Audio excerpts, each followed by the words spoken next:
económica adecuada para garantizar este servicio de calidad. Tenemos hoy también con nosotros a Elena Domínguez Baigorri, que fue la primera directora de la primera escuela infantil de Ablita. Ella es natural de Ablita, maestra en educación física, licenciada en psicopedagogía y técnico superior de educación infantil. Y funda junto a Alfonso Fernández la escuela infantil Mi Cole en 2002, la escuela infantil de primer ciclo 03 de la etapa de educación infantil 06, mediante gestión indirecta con la empresa Banvida. Poco después se unieron también Marisa Riazu, Jennifer Rota y Maite García. La escuela infantil Mi Cole adopta un proyecto educativo determinado y cuenta con un personal calificado. Además, sigue todas las normas del organismo competente para garantizar la seguridad, atención y educación de los niños y niñas de 0 a 3 años. Y también la detección temprana de necesidades especiales. Está hoy con nosotros como primera directora de la escuela infantil y coordinadora de las escuelas infantiles de Banvida, y también como pionera en crear también escuelas de familia también aquí en la localidad. Así que vamos a recibir con un fuerte aplauso.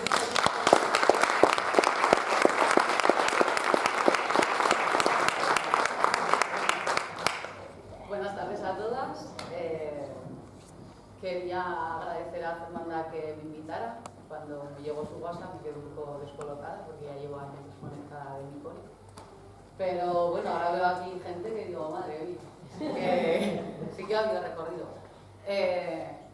Yo creo que tenemos que agradecer efectivamente que Inma apostó por el proyecto, porque la conciliación en 2002, que se inauguró la escuela, era como, ¿qué es eso, no?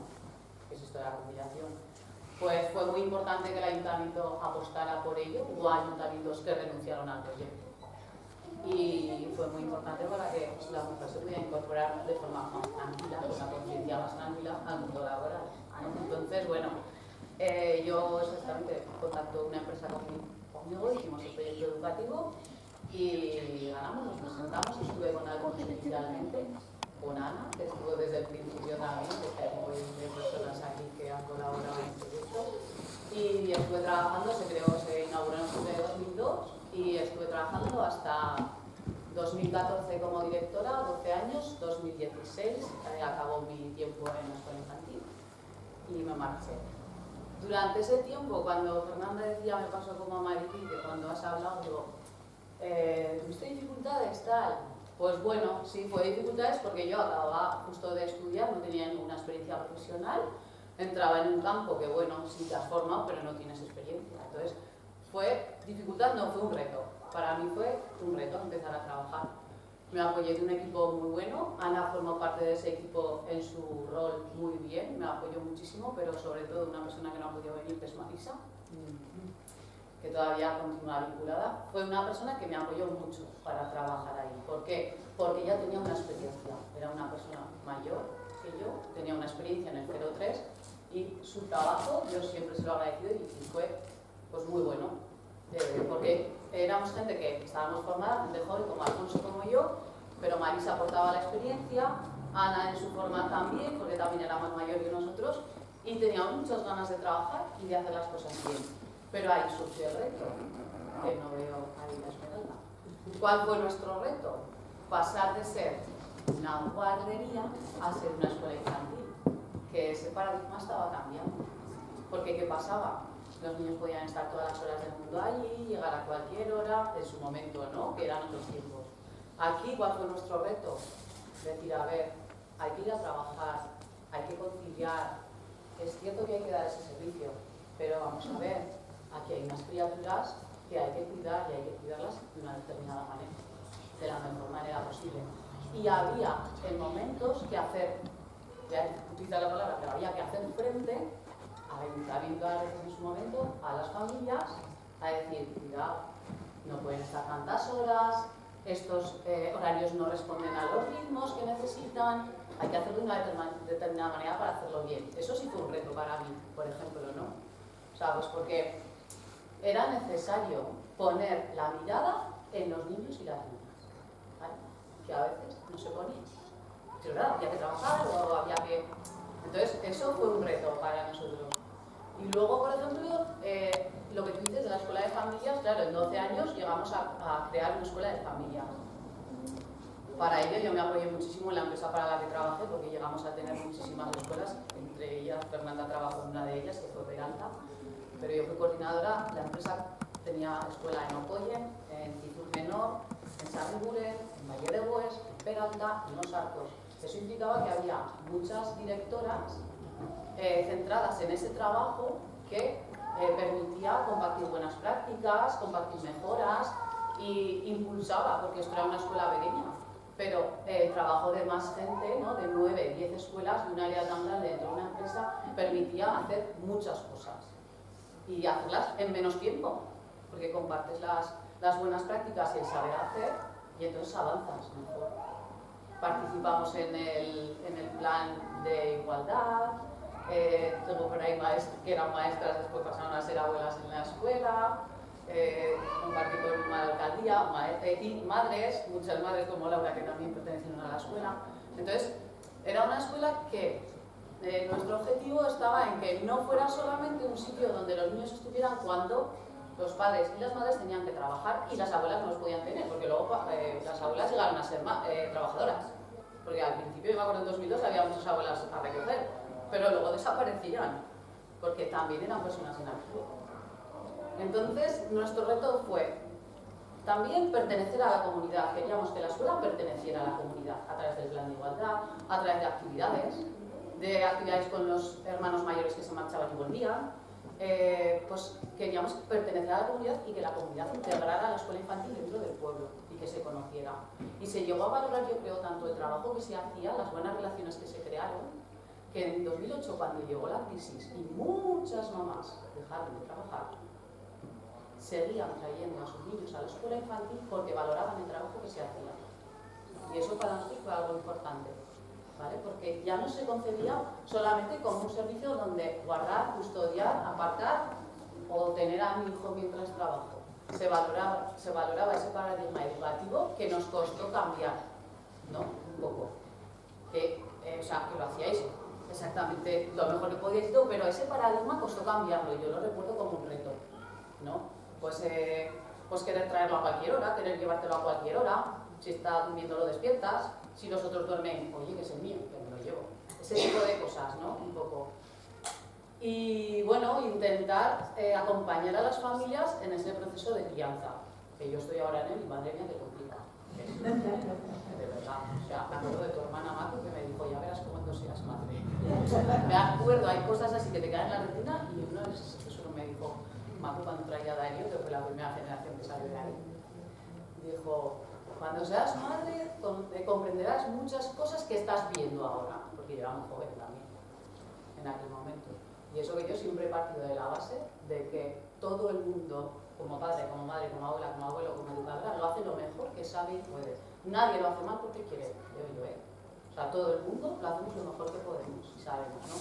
Pues a veces esa capacidad de juzgar me parece adecuada en determinados puestos de trabajo. Acompañar a las familias, y nuestro reto era crear una escuela de familias pues donde hubiera, por ejemplo, formaciones que resultaran interesantes, que apoyaran, que pudieran ayudar, ¿no? Y hicimos escuela de padres, hicimos muchas formaciones con las familias que luego se valoraban muy bien. Y bueno, surgió otro de los retos que fue, necesito comedor. Yo recuerdo eso también como un reto. En el colegio no había comedor y era una necesidad que empezaba a surgir a nivel familiar, por ejemplo, ¿no? Y es que no lo necesito una escuela súper pequeña a nivel físico de edificio y a nivel de personal. O sea, porque éramos 4 y en la mitad no estaban 4. Entonces fue difícil hacer eso, pero lo pusimos en marcha. Pusimos en marcha el comedor con mucho trabajo porque era una necesidad para las familias y para la conciliación y para algunas abuelas también. Que la comida tuvo un reto. Entonces pusimos en marcha el comedor primero en la escuela infantil y luego el colegio se tuvo que poner las pilas y poner también el comedor. Entonces, bueno, como retos, sí, creo que podíamos haber invitado a Alfonso, que fue codirector conmigo también inicialmente, luego se marchó en 2005, pero él igual también tuvo un reto, porque yo, por ejemplo, no tuve el reto de Laura de estar en un mundo de hombres, pero él sí tuvo el reto de estar en un mundo de mujeres, que era 2002, o sea, que hace 22 años, 21, ¿vale? Entonces, Para nosotros era una suerte, era de las pocas escuelas que tenía una figura masculina, y eso era la bomba, tener una figura masculina dentro del centro. Pero para él a lo mejor supuso un reto. Yo no recuerdo diciendo, venga, lee las coletas que no sé. Venga, lee las coletillas que no sé, o cosas así. Pero sí que es cierto, ¿no? Que a lo mejor igual no se verbalizaba, pero podía haber gente que igual confiara como menos, ¿no? En su forma de cuidar, en su forma de hacer. Y luego trabajamos mucho también a través del plan de igualdad cuando empezamos la coeducación, que nosotros ya teníamos formación, pero luego eso había que llevarlo a la práctica. Había que hacer una evaluación de tu forma de trabajo y de tu forma de hablar, ¿no? De esos estereotipos que se transmiten a través de las palabras, de venga machote que aquí no se llora, ¿no? O princesa, o niños, niñas, o sea, ese lenguaje también se tuvo que hacer un trabajo interior para cuidarlo, para no perpetuarlo, ¿no? Intentar también hacer un empoderamiento de las niñas, porque parece que no, hacer un análisis de los cuentos que se contaban, por ejemplo. Que hay cuentos de la manera, que sí, que son cuentos tradicionales, pues igual tienen que dejar de serlo, no sé. ¿Sabes? Entonces, todo ese trabajo también vino por parte del plan de igualdad y era súper importante y se puso encima del proyecto educativo y había que hacerlo y había que dar un cambio y te costaba, ¿no? Porque en el día a día vas a ir trabajando. Entonces, bueno, fue una etapa de mi vida estupenda, magnífica, sin pensar.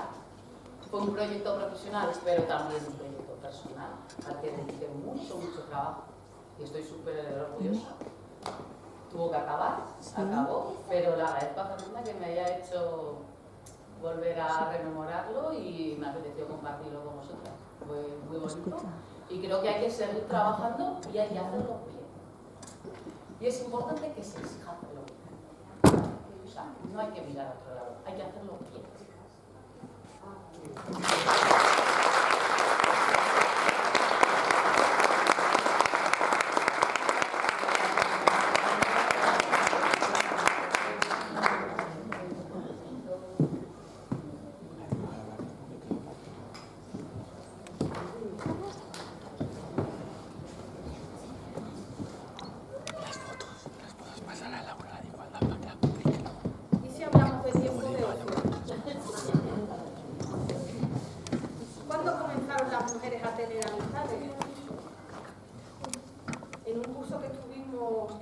Sobre la perspectiva feminista, nos comentaba León Alberto, que lleva muchísimos años dando formación, que las mujeres no habíamos tenido amigas hasta no hace mucho. Con estas cosas que te cuentan o que ves o que lees, que te abren la visión, ¿no? Muy más que eso. ¿Quiénes eran las amigas de las mujeres hasta que empezamos a ir a la universidad, a ocupar espacios públicos? Las vecinas, las amigas nuestras eran las vecinas o las esposas de los amigos de nuestros maridos. Y hoy, para hablar de ello, ha venido Sheila Escudero, que os voy a presentar un poquito de ella. Ella es natural de Adelita, estudió grado superior de peluquería y por no tener carnet de conducir y no poder conciliar los horarios de los autobuses con los de su trabajo, y justo le ofrecieron trabajar en la cafetería El Boni, pues no ha desarrollado su profesión de peluquería, pero ha hecho otras muchas cosas. Y presenció de manera directa cómo las mujeres de Adelita comenzaron el ritual del café de la mañana. Vamos a recibirla con un fuerte aplauso para que nos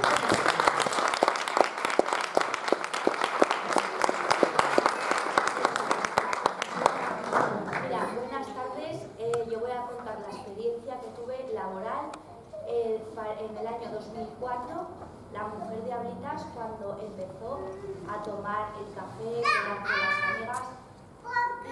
Y voy a empezar, voy a ser un poco más breve.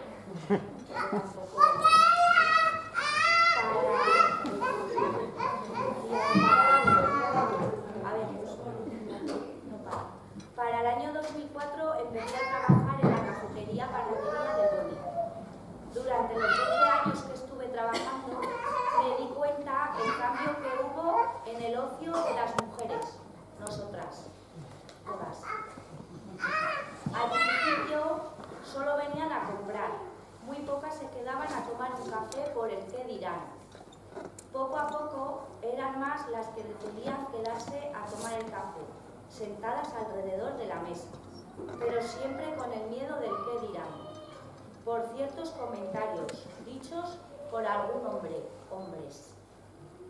Como por ejemplo, no tendrán que hacer estas en casa, venga, dame pan que no las puedo ni ver. Incluso alguna vez algún insulto, como por ejemplo, marranas.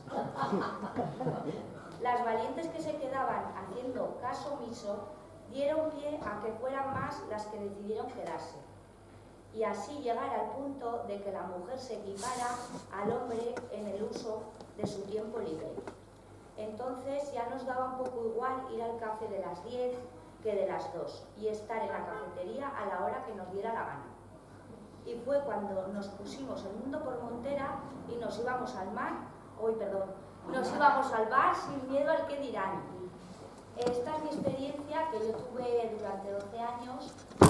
No los 12 años, no eran todos los insultos hacia las mujeres, pero sí que fue al principio. Ya sabemos que estábamos en un pueblo pequeño y había gente pues, que igual por no formarse, no viajar, pues no tenía, vamos a decir, el ver a las mujeres, las amigas sentadas a tomar un café, que sean las 10 de la mañana. Ellos no podían ver que estuvieran tomando café y siempre tenían algún insulto. ¿Y algún comentario también así de mujeres? También. Eso es peor. A ver, en lo que es, yo quería meterme un poco más en ese tema y luego en el de las mujeres, porque también entre nosotras, pues sí que esta no lleva aquí, pues he venido y ya lleva 2 horas, eso también. Pero yo como, por ejemplo, como trabajadora, mujer, que soy, pues quiero que, por ejemplo, os metáis en el papel que tuve yo cuando oía esos insultos, lo que tenía que hacer, el defender a la mujer y el defender mi trabajo y lo que tenía yo, porque si vosotras no veníais a tomar café, pues ¿qué hubiera pasado? Entonces me fue un poco todo, el hombre y la mujer, pero mucho más el hombre porque les costó bastante. Eso es.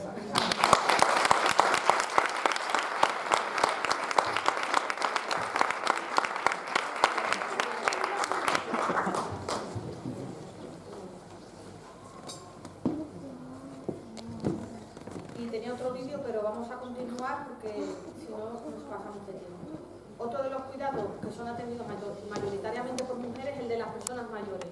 Contar en la localidad con centros de día es un beneficio social tanto para las usuarias o usuarios como para la familia, en especial para las mujeres. En Abritas, el centro de día El Trópico, con Susana Guaita, natural de Barcelona, trabajadora social y formación en humanización de los cuidados y atención centrada en la persona. Como directora, ofrece un servicio con actividades enfocadas al desarrollo y bienestar físico, psíquico y afectivo en un entorno enriquecido con personal cualificado. Y también realizan actividades con la familia. Es un centro privado, pero cuenta con subvenciones del Gobierno de Navarra. Vamos a recibir un fuerte aplauso a Susana.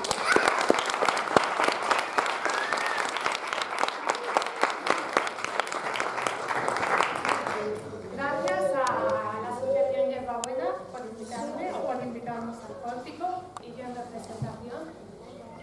Hace un par de semanas estábamos en una formación de directores y directoras de residencias y centros de día de Navarra.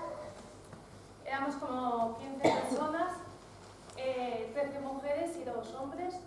Y uno de los hombres, que ya tenía que entrar, dijo: hace 20 años, cuando íbamos a reuniones de directores y de directoras, solo había hombres o mujeres, ¿no?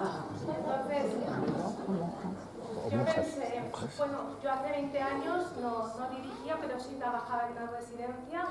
¿Y qué ha cambiado desde entonces? Que ¿no? Mi mente se puso a pensar, pues, ¿qué ha cambiado, qué cambios he vivido yo en estos últimos 20 años?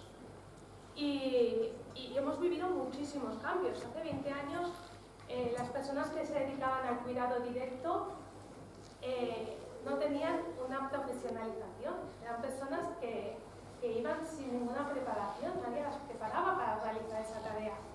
Iban y hacían lo que su buena voluntad les dictaba. Hoy en día, todas las personas que trabajan en el sector de los cuidados, las personas mayores, cuentan con una titulación de un ciclo de 2 años, pero no solo eso, sino que todas las personas, desde las que están en los cuidados directos, las que están en mandos intermedios o las que dirigimos centros, tenemos una formación continuada. Fernanda hablaba de formación en humanización de los cuidados, porque la buena voluntad y el corazón son indispensables, pero es que el aprender cómo cuidar cada vez mejor, el aprender cómo escuchar, que parece una tontería, es que hay que aprender a escuchar a las personas que tenemos delante, a escuchar sus gustos, sus preferencias, sus deseos, y a escucharlos para poder respetarlos y para poder cuidarlos como quieren ser cuidados. Entonces pensaba, en estos 20 años hemos cambiado mucho, porque las mujeres ahora sí dirigimos centros, hemos cambiado mucho porque las mujeres ahora vamos a cuidar, pero vamos a cuidar con la capacitación para hacerlo lo mejor posible y para ir cada vez más camino de la excelencia en los cuidados. Entonces, bueno, sí que cuando Fernanda me invitó pensaba, ¿no?, en explicar cosas específicas de nuestro centro y del Pórtico, pero en realidad lo que os animo es que vengáis a verlo o que nos sigáis en Facebook, que eso os ayudará mucho más a hacer una idea de lo que es el día a día y de cómo somos y de cómo trabajamos.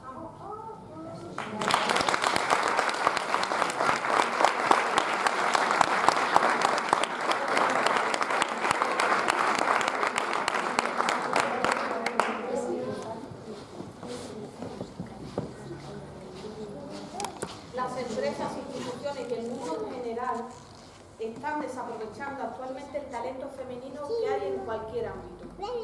Los países que han superado mejor la crisis económica actual son aquellos que han incorporado más talento femenino en las organizaciones, sobre todo en los puestos directivos. Actualmente se sabe que la mayoría de las niñas con altas capacidades están pasando desapercibidas. Pasa normalmente en todos los ámbitos. Si hay pobreza, las mujeres más propensas, por eso hablamos de la feminización de la pobreza también. En las altas capacidades también. Suelen pasar en general desapercibidas, pero las niñas todavía aún más. Entonces, que arriba estos talentos femeninos, que además no son solo de mujeres, son talentos que también los hombres tienen también y también pueden desarrollar. Para terminar, vamos a bajarnos, os voy a decir que aquí tenéis para mirar un poco algunos de los libros que también hemos inaugurado en la biblioteca de la Asociación de Mujeres de Ablitas. Estíbaliz en la biblioteca también tiene libros muy interesantes que también ha preparado hoy un stand por si queréis. María nos ha traído regalitos del INAI. Hay calendarios también que os podéis llevar de la Asociación de Mujeres y podéis ver de más cerca también el trabajo de los colas. ¿Y dónde están las responsables de preparar el picoteo? A ver, presentaros, ¿cómo? Presentaros. ¿Y tu nombre? A ver, ¿qué te han oído? Ollane, responsable. ¿Quién más es responsable? Naya. Pero decirlo mirando para allá, que os oigan. Naya. Candela. Muy bien.